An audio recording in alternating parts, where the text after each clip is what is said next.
ये कहानी सुंदरपुर के जंगलों की है, जहाँ एक बाज रहा करता था। वह बाज बहुत कमजोर हो गया था क्योंकि काफी समय से उसे खाना नहीं मिल पाया था।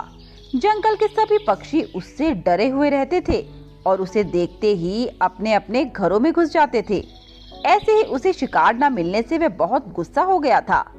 एक दिन की बात है, कितने दिनों से मैं भूखा बैठा हूँ। जब भी शिकार पर निकलता हूँ, ये सभी पक्षी मुझसे डरकर अपने अपने घरों में घुस जाते हैं। अगर ऐसे ही चलता रहा तो मैं भूखा ही मर जाऊंगा। मुझे इस बार तो कुछ न कुछ करना ही होगा। ऐसा सोचकर वह इधर उधर चलने लगता है। तभी उसे एक ख्याल आता है। अरे वाह, ये तो बहुत अच्छा आइडिया है। ये ख्याल मुझे पहले क्यों नहीं आया? अब देखो तुम सभी पक्षियों, मैं तुम्हें कैसे एक एक करके मार कर खा जाऊंगा। तुम खुद को बहुत चालाक समझते हो ना, पर अब और नहीं। मैं भी देखता हूँ तुम अपनी चालाकी कैसे दिखाते हो। बाज आज थोड़ा सा खून अपने ऊपर लगाकर टीनू तोते के पास जाता है और उससे रोते रोते बोलता है, तोते, मुझे तुम्हारी मदद चाहिए। मेरी पत्नी का एक्सीडेंट हो गया है और उसे खून की बहुत ज्यादा जरूरत है, तो तुम मेरे साथ चलो। पर तुम्हारी पत्नी तो एक बाज है ना, और मैं एक तोता, तो भला मैं तुम्हारी पत्नी को कैसे खून दे सकता हूँ? टीनू तोते, मैं तुमसे सच कह रहा हूँ, तुम मेरा विश्वास करो। तुम्हें क्या लगता है मैं तुमसे झूठ बोल रहा हूँ? यह खून जो मेरे शरीर पर लगा हुआ है, यह सब दिखावा है। नहीं बाज भाई, मैंने ऐसा नहीं कहा। मैं तो बस तुमसे यूं ही पूछ रहा हूँ। देखो टीनू तोते, मुझे तुरंत तुम्हारे खून की जरूरत है। अगर तुम मेरे साथ चल सकते हो तो चलो, वरना मैं किसी और से मदद मांगने चला जाता हूँ। टीनू तोते को उसकी बात सुनकर उस पर तरस आ जाता है और वह उसकी मदद करने के लिए तैयार हो जाता है। ठीक है बाज, मैं तुम्हारी मदद करने के लिए तैयार हूँ। चलो, कहाँ चलना है? चलो, तुम मेरे साथ चलो। अब वो बाज टीनू तोते को अपने साथ एक जंगल में लेकर आ जाता है। जंगल बहुत सुनसान था, जिसे देखकर टीनू को बाज पर शक हो जाता है। ये तुम मुझे कहाँ ले आए हो? यहाँ तो कोई हॉस्पिटल नजर नहीं आ रहा। बेवकूफ, तुझे क्या लगता है मैं सच में तुझे किसी हॉस्पिटल में लेके जाऊंगा? नादान है तू, जो मेरी फितरत आज तक नहीं समझ पाया। बाज, तूने अच्छा नहीं किया। मैं तुझे छोड़ूंगा नहीं। टीनू कुछ कर पाता उससे पहले ही बाज उसे मार देता है और टीनू मर जाता है। फिर बाज उसे खा जाता है। वाह भाई वाह, मजा आ गया। कितने दिनों बाद आज पेट भर के भोजन मिला है। बस अब ऐसे ही मेरा नाटक चलता रहे और ये बेवकूफ पक्षी मेरी बातों में फंसते रहे, फिर मुझे कभी भी खाने की कमी नहीं होगी। अगले दिन बाज आज भी कोई योजना बना रहा था। कल तो तोते का शिकार कर लिया, अब किसका शिकार किया जाए? तभी उसे लाडो कबूतरी का ख्याल आता है और वे आज फिर अपने ऊपर खून के छींटे मारकर और रोंदी शक्ल बनाकर लाडो कबूतरी के पास जाता है। हाय रे, मैं तो बर्बाद हो गया, लुट गया। क्या हुआ बाज भाई, आप रो क्यों रहे हो? और ये खून के छींटे, ये कैसे? अरे मैं तुम्हें क्या बताऊं लाडो बहन, मैं तो कहीं का नहीं रहा। मेरी पत्नी का एक्सीडेंट हो गया है और उसका बहुत खून बह गया और उसे जल्द ही खून की जरूरत है, पर मैं कहाँ से खून लाऊं? मैं तो खुद बहुत कमजोर हो गया हूँ और डॉक्टर ने मेरा खून लेने से मना कर दिया। अब तुम ही बताओ मैं क्या करूं, कैसे अपनी पत्नी की जान बचाऊं? उसे ऐसी हालत में देखकर लाडो को उस पर तरस आ जाता है और वह उससे कहती है, अरे बाज भाई, आप रोना बंद करो और आप घबराओ मत। मैं आपकी पत्नी को खून दूंगी और उनकी मदद करूंगी और देखना वो जल्दी ही ठीक हो जाएंगी। लाडो बहन, तुम कितनी अच्छी हो, भगवान तुम्हें लंबी उम्र दे। भैया, अब आप और देर मत करो और मुझे जल्दी से जल्दी अस्पताल लेकर चलो। ऐसा कहकर वे बाज लाडो कबूतरी को भी अपने साथ उसी जंगल में ले जाता है जहां उसने टीनू का खून किया था। लाडो जंगल को देखकर घबरा जाती है और बाज से कहती है, भाई लगता है हम रास्ता भटक गए, हम गलत रास्ते पर आ गए हैं। गलत नहीं, एकदम सही रास्ते पे आए हैं। पर बाज भाई, मुझे तो यहाँ कोई अस्पताल नजर नहीं आ रहा। यहाँ कोई अस्पताल नहीं है और ना ही मेरी कोई पत्नी है जिसका एक्सीडेंट हुआ है। मैं तो तुम्हें यहाँ मारने के इरादे से आया हूँ। बाज, तूने ये अच्छा नहीं किया, तूने धोखे से मुझे फंसाया है। अब क्या धोखा क्या ईमानदारी, मुझे इन चीजों से कोई फर्क नहीं पड़ता।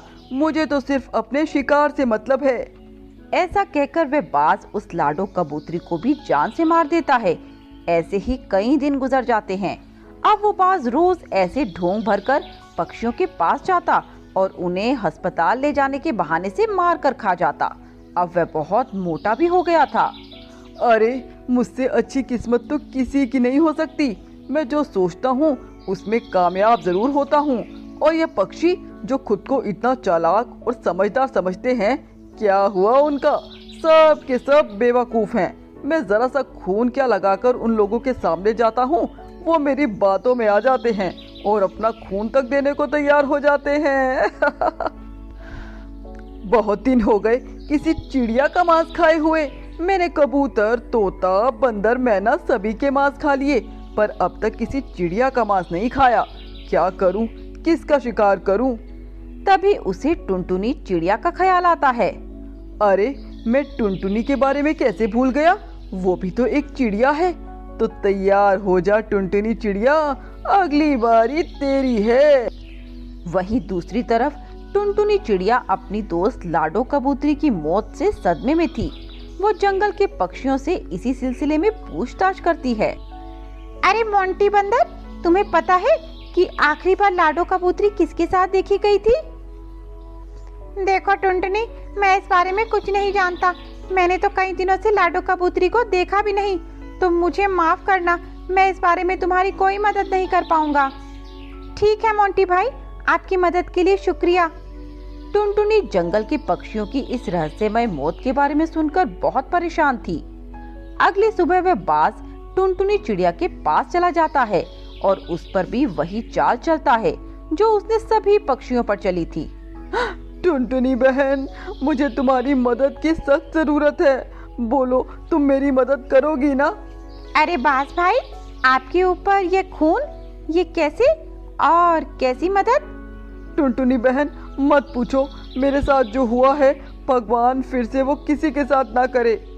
क्या हुआ बाज भाई, साफ साफ बोलो। टुनटुनी बहन, मेरी पत्नी का कार एक्सीडेंट हो गया है और इसकी हालत बहुत कमजोर है। डॉक्टर ने कहा है बहुत खून बह गया और अगर उसे समय पर खून ना मिला तो वह मर जाएगी। टुनटुनी को बाज की बातों पर शक सा होता है। बाज भाई, आप घबराओ मत, मैं हूं ना, मैं आपकी पत्नी को अपना खून दूंगी, बस आप मुझे 1 मिनट दो। ऐसा कहकर वह अपने घर के अंदर जाती है और कुछ समय के बाद बाहर आ जाती है। चलो बाज भाई, जल्दी चलो, वरना कहीं देर ना हो जाए। ऐसा कहकर टुनटुनी उस बाज के साथ चल देती है और कुछ दूर पहुंचने के बाद उसी जंगल में पहुंच जाती है। बेवकूफ टुनटुनी, मैं तो सोचता था कि तू बहुत समझदार है।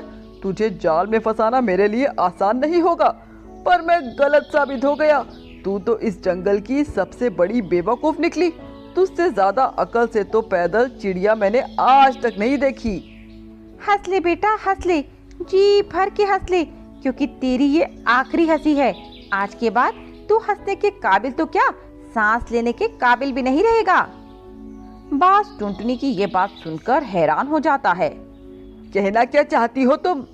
मैं कुछ नहीं कहूंगी, बल्कि तुझे कुछ दिखाऊंगी, वो देख। जंगल के सभी पक्षी वहां उड़कर पहुंच जाते हैं, जिसे देखकर बाज हैरान हो जाता है। ये सब कब और कैसे हुआ? ये तब हुआ जब मैं 2 मिनट के लिए अपने घर के अंदर गई थी।